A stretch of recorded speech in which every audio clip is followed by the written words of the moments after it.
네, 부자들은 경제신문을 읽는다. 안녕하세요, 최인입니다. 오늘은 MTNW 곽영훈 부장과 함께 기사 읽어보겠습니다. 안녕하세요. 네, 안녕하십니까. 네, 오늘은 5개의 기사 준비를 해왔습니다. 첫 번째 기사 열어보겠습니다. 빚을 내서 투자를 하는 이른바 B2가 역대 최고치를 경신했다고 합니다. 신용융자 잔고만 13조에 육박한다라는 이 기사인데요.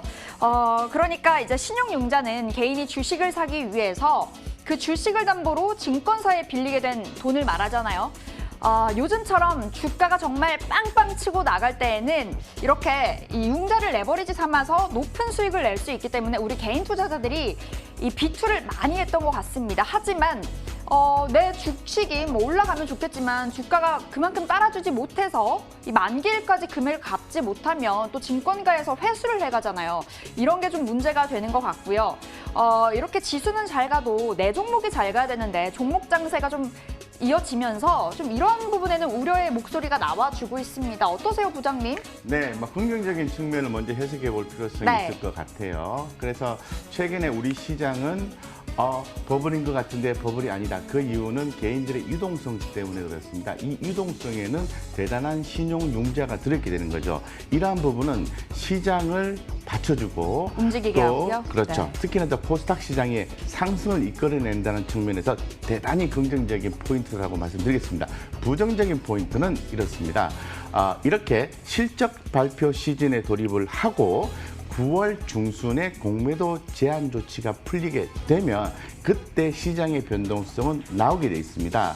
특히나 더 주가가 많이 올라와 있는 시총 상위 종목에서 외국인의 공매도 조치가 나올 수 있다는 거죠. 그런 측면에서 변동성이 나왔을 때 신용융자를 많이 쓰신 우리 개인 투자자는 큰 피해를 볼 수 있다라고 말씀을 드리고, 지속적으로 우리 부자들은 경제신문을 읽는다는 코너에서 벌써 기간이 7월, 8월, 9월 중순 2달가량이 남아있음에도 불구하고 계속해서 공매도 제한 조치 해제 이 부분을 강조해 드리고 있는데 그 이유는 바로 이러한 부분 때문에 그렇습니다. 네. 꼭 염두에 두시고 시장에 대한 대응 반드시 하셔야 된다, 이렇게 말씀을 드리겠습니다. 네, 아무래도 적극적인 투자도 좋겠지만 조금은 이 보수적인 관점에서 대응을 해볼 필요성도 있는 것 같습니다.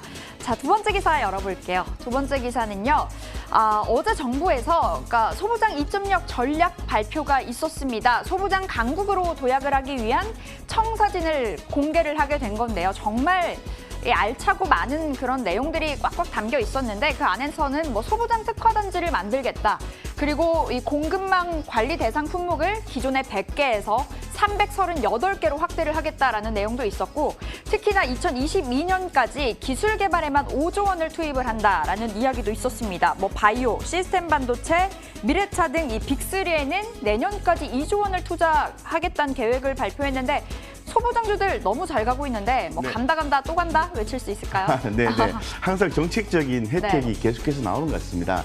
여러분들 우리 그 기사, 경제 기사를 굉장히 열심히 보셔야 되는데요. 자세히 들여다보시면은 늘 동일한 키워드가 반복이 되고 있습니다. 네. 거기에서 해당되는 내용이 한 단계 업그레이드 되면서 계속해서 올라가고 있는 거죠. 따라서 해당되는 종목들이 간다 또 간다의 개념이 나오게 되는 거죠. 그래서 근본 발표 같은 경우에는 역시 소재, 부품, 장비주에 대해서 여전히 긍정적이다. 이렇게 한다고 해당 종목들이 반드시 올라갑니까? 그렇지가 않죠. 기본적으로 실적이 바탕이 되었을 때 이러한 정책적인 요소가 반영이 됐을 때 주가는 올라갈 수 있다. 더불어서 우리가 좀 혜택을 볼 수 있는 게 전체 시장적인 분위기고 바이오 쪽도 계속해서 볼 수 있습니다. 오늘 시젠이 상당히 급등을 했습니다. 네. 그래서 시젠 같은 경우에도 어떤 바탕이 있는 거죠? 실적이라는 바탕이 있습니다. 거기에서 네. 코로나19 재확산에 대한 우려가 증폭이 되고 있기 때문에 그에 따른 시장의 관심이 쏠리고 있죠. 쏠리고 있다. 이런 부분을 어디서 볼 수 있습니까? 경제 기사에서 볼 수 있습니다. 그래서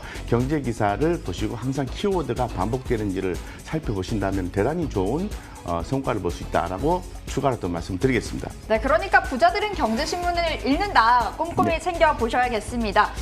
시즌도 실적이 뒷받침이 되고 있기 때문에 잘 가지고 있습니다. 전반적인 오늘 관련주들 체크를 해봐야 될 것 같고요. 자, 세 번째 기사 열어보겠습니다.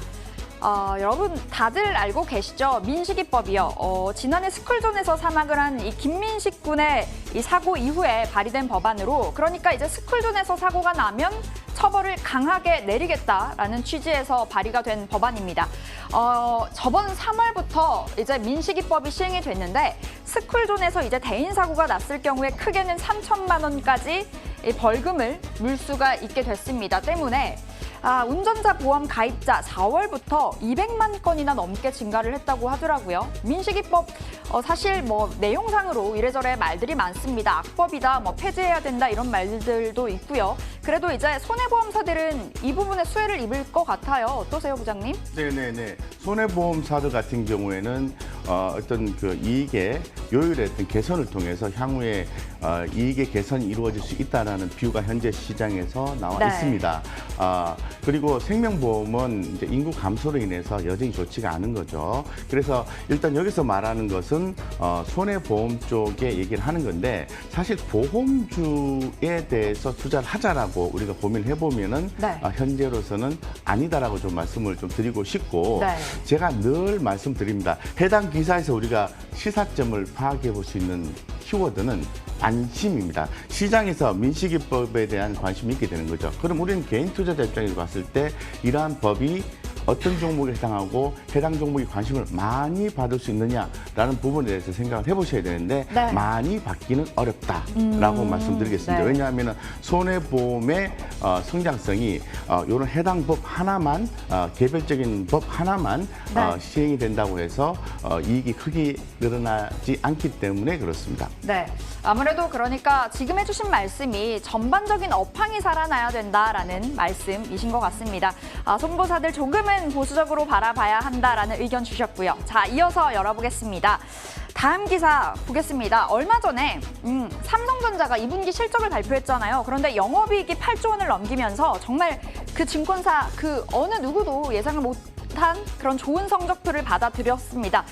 그 배경에는 이제 삼성 디스플레이가 있었는데요. 삼성 디스플레이의 지분 84% 이상이 삼성전자가 이제 소유를 하고 있기 때문에 삼성 디스플레이의 실적이 그대로 삼성전자에 흘러 들어가게 되는 거죠. 그런데 이번에 삼성 디스플레이가 알고 보니까 애플에 1조 원의 이 위약금, 보상금을 받았다라는 소식이 전해졌습니다. 그 배경에는요, 애플에게 이제 OLED 패널을 공급하게 되는데, 이 애플이 이 생산 이 물량을 좀 맞추지 못하면은 우리가 위약금을 줘야 된다라는 이 계약 사항이 있었던 거죠. 그러니까 코로나로 아이폰 판매량이 뚝 떨어지면서 어떻게 보면 삼성 디스플레이가 좀 공장 가동률을 좀 그쪽에 있어서 손해를 본 것이 아닌가, 뭐 이런 이야기 나오고 있고요. 네. 삼성 디스플레이 투자 의견, 삼성전자 투자 의견 어떠신지요? 네네, 뭐 상당히 또 디테일하게 설명을 해주셔서 삼성전자의 아주 장기적 관점에서 주목을 하자라고 말씀을 드릴 수 있을 것 같고, 더불어서 이 미국 글로벌 기업인 애플에 대한 어떤 관심도도 요즘에 계속 높아지고 있고 해당 주가도 좋습니다. 네. 여기에서 우리가 국내 투자에 국한돼서 생각해 볼 수 있는 것은 삼성 디스플레이, LG 디스플레이, 네. 디스플레이 업종에 대해서 한번 고민을 해봐야 되는데, 하반기로 가면 갈수록 점차적으로 좋아진다. 비중 확대 의견이 계속해서 확산이 되고 있는 그런 상태입니다. 네. 왜? OLED에 대한 사용 때문에 그렇습니다. 그래서 관련된 기업들 보시고, 기존에 우리 그 부자들은 경제신문이라는 코너에서 LG 디스플레이 좀 약하다, 4분기 때 어느 정도 개선의 어떤 가시화가 될 것이다. 네. 하지만 계속 관심을 지금부터라도 가져야 된다라고 네. 말씀드린 이후에 또 조금 올랐죠, 그죠? 그래서 변동성을 조금 무시하시고 그 LG 디스플레이 관심 있게 보셔도 좋다. 디스플레이 업종 비중 확대 의견이 앞으로 조금 더 증폭되지 네. 않을까, 이렇게 시장은 가늠을 하고 있습니다. 네, 최근 디스플레이 업체들 OLED 올인 전략을 펼치면서 좀 좋은 성적표를 받아들고 있는 것 같습니다. 탈 LCD도 가속화가 되고 있다고 하는데, 또 LCD의 이 패널 가격도 올라가고 있어서 좀 긍정적으로 체크가 되고 있고요. 자, 이어서 마지막 기사 열어볼게요. 어제 우리 시장 보면서 정말 놀랐습니다. 한샘 주가 뛰는 거 보고 참 놀라울 따름이었는데, 한샘뿐만 아니라 가구와 인테리어 관련주들 줄줄이 신고가를 경신하는 모습을 보였습니다. 어닝 서프라이즈가 현실화가 되고 있는 건데, 6.17 부동산 규제로 인해서 리모델링 수요가 증가를 하고 있다고 합니다. 시장에서는 일회성이 아니다, 이제 구조적으로 인테리어 업체들 성장 가능성이 보인다라는 이야기 들려왔고요. 어제 한샘, 현대 리바트, 국보 디자인 등 52주 신고가 기록을 일제히 했는데 뭐 지금 들어가도 될까요? 네, 우리 앵커님께서 정확한 투자 포인트를 언급해 준 것 같습니다. 일회성이 아니다. 트렌드다 이렇게 얘기를 했는데요. 제가 이 기사를 통해서 여러분들께 말씀을 드리고 싶은 건 뭐냐 하면은 한샘 예전에 사놨으면 현대 그러니까요. 리바트 예전에 사놨으면 또 어떻게 사요?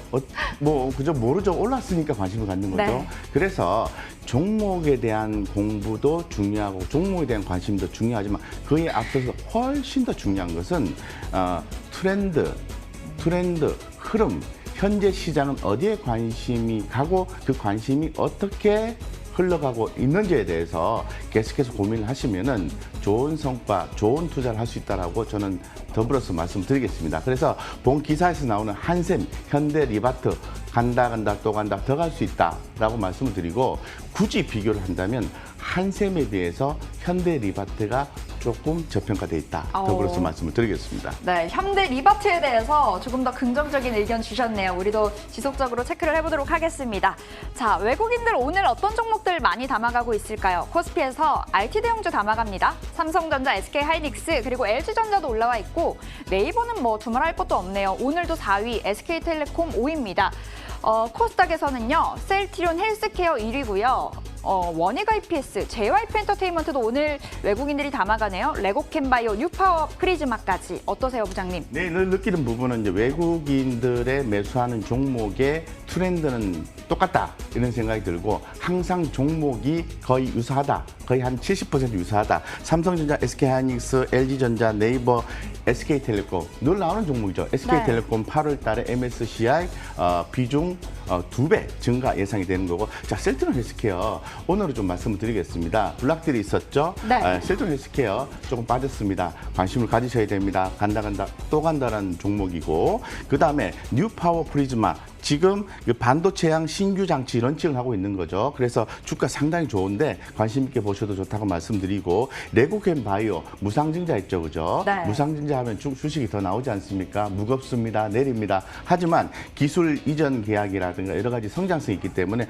어느 정도 수급적 요소 해소가 되면 올라갈 수 있다고 말씀드리고 제가 오늘 좀 계속해서 주목하고 싶은 것은 지난번부터 원익 IPS를 말씀드리겠습니다. 주가 많이 올라갔을 때 살아보면은 사기 힘들어요. 근데 조금 올랐다가 좀 죽었다가 반등이 나오는 구간에서 의미가 있다고 말씀드리고 마지막으로 JYP 엔터테인먼트, YG 엔터테인먼트 살짝 죽죠. 2분기 실적 좀 약합니다. 네. 하지만 3분기 좋습니다. 2분기 때 만약에 올라가다가 조금 조정받는 구간이 있으면 자신감 있게 분할해서 매수해주면은 하반기에 좋은 성과를 볼 가능성이 대단히 높다라고 말씀을 드리겠습니다. 네, 그럼 여기서 네이버가요. 네. 너무 잘 가고 있는데 네. 네이버 뭐 언제 들어가 볼 수 없을까요? 저 사고 싶거든요. 네, 네이버나 카카오는 계속해서 모아가는 종목이어야 되고요. 네. 단기적인 대응을 하시려고 하면 차트를 보고 하셔야 되는데 네. 뭐 차트 대응 잘 되시는 분들은 반복 트레이딩에도 대단히 좋은 종목이라고 말씀드리고 왜 성장성이 계속해서 이어질 거니까. 그래서 최근에 좀 더 부각되고 있는 것은